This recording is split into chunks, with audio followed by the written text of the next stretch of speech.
Assalamualaikum warahmatullahi wabarakatuh. Saya Hidayah Nur Valentin, biasa dipanggil Valentin, dari SMP Negeri 1 Tikuk, yang dilahirkan di Lamongan pada tanggal 14 Februari tahun 2006. Merupakan anak tunggal dari Bapak Suto dan Ibu Suwati. Bercita-cita ingin menjadi seorang psikolog. Tugas psikolog adalah untuk mempelajari jiwa seseorang. Berdasar hal tersebut, saya terdorong menjadi psikolog, di mana sekarang banyak pemuda yang merasa insecure dan menganggap bahwa good looking lebih dihargai daripada good attitude. Saat ini, Indonesia dan negara-negara lain sedang dilanda COVID-19 dan tentunya berpengaruh pada perekonomian, pendidikan, dan masih banyak permasalahan-permasalahan yang lain yang menghadang di depan mata. Oleh karena itu, kita harus selektif dan waspada dalam penanggulangan virus COVID-19. Ada banyak cara yang bisa kita lakukan untuk memutus mata rantai virus corona. Yang pertama, tetap berada di dalam rumah. Jikalau keluar rumah, harus memenuhi protokol kesehatan, yaitu memakai masker, cuci tangan, dan jaga jarak. Yang kedua, memperkuat keimanan kepada Tuhan Yang Maha Esa. Karena iman yang kuat akan menuntun kita pada sikap hidup yang optimis dan yakin akan pertolongan darinya. Yang ketiga, saling menguatkan dan tolong-menolong sesama warga. Sekian perkenalan dari saya. Semoga apa yang bisa saya sampaikan menjadi bermanfaat bagi sesama. Wassalamualaikum warahmatullahi wabarakatuh. Assalamualaikum warahmatullahi wabarakatuh. Alhamdulillahilladzi an'ama 'alaina bi ni'matil imani wal islam. Asyhadu an la ilaha illallah wahdahu la syarikalah wa asyhadu anna Muhammadan abduhu wa rasuluh. Amma ba'du. Dewan juri yang saya hormati dan tak lupa kepada para hadirin yang dirahmati oleh Allah. Segala puji bagi Allah, penyandang nama-nama terbaik. Salawat dan salam bagi Rasulullah Muhammad, pemimpin terbaik. Juga keluarga baginda yang menjadi keluarga terbaik. Serta para sahabat baginda yang merupakan generasi terbaik. Hadirin rahimakumullah. Perkenankanlah saya, Hidayah Nur Valentin, menyampaikan sebuah pidato yang berjudul Membaca Sahabat Nan Setia. Hadirin sekalian, begitu derasnya informasi di sekitar kita, namun banyak orang yang masih sepele dengan membaca. Karena menurut mereka, membaca merupakan suatu hal yang menjenuhkan. Akan tetapi, pada kenyataannya, membaca memiliki banyak sekali manfaat.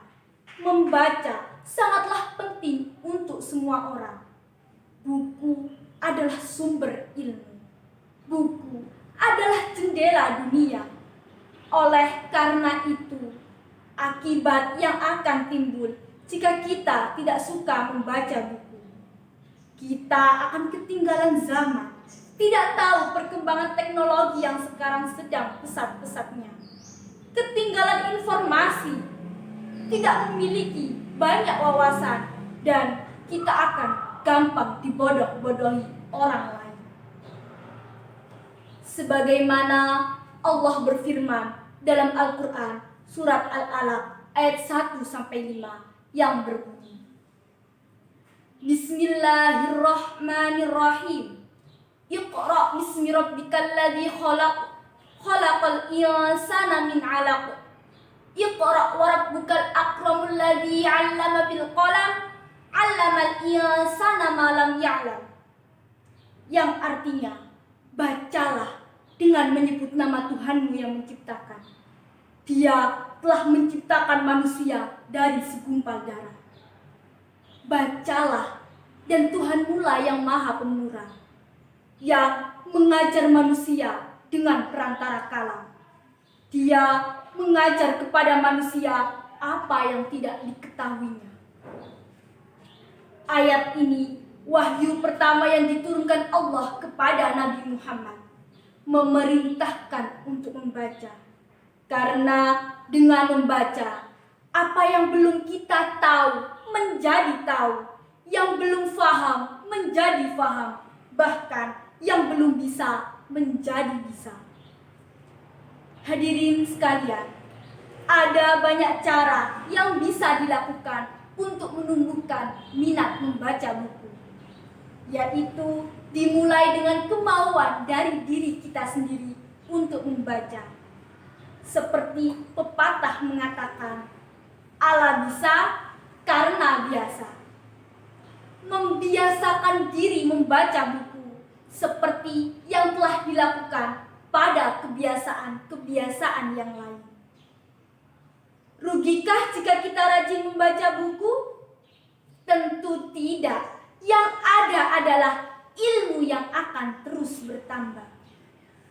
Harap kita pahami, jangan membaca hanya semata-mata karena kewajiban atau karena suatu keterpaksaan. Kebanyakan orang membaca hanya semata-mata karena kewajiban atau karena suatu keterpaksaan untuk mengerjakan tugas atau mempersiapkan ujian. Hal itu tidaklah baik untuk dilakukan, karena percuma kita membaca, tapi bacaan yang dibaca tidak masuk ke otak kita. Para hadirin sekalian yang berbahagia, dengan membaca banyak manfaat yang bisa didapat. Yang pertama, terhindar dari kebodohan. Yang kedua, terhindar dari sifat malas. Dan yang paling penting, dengan membaca dapat memperoleh informasi atau ilmu pengetahuan yang tidak hanya bermanfaat di dunia, tapi juga di akhirat nanti. Untuk itu, marilah kita tumbuhkan minat membaca buku, guna menambah wawasan mengenai dunia dan lingkungan sekitar kita. Demikian pidato yang bisa saya sampaikan. Apabila ada salah kata, saya mohon maaf sebesar-besarnya. Tahu campur enak rasanya, sekepuranan bumbu merica. Kalau Anda ingin sejahtera, lanjutkan budaya gemar membaca. Akhirul kalam, wallahu muwaffiq ila aqwamit thoriq. Wassalamualaikum warahmatullahi wabarakatuh.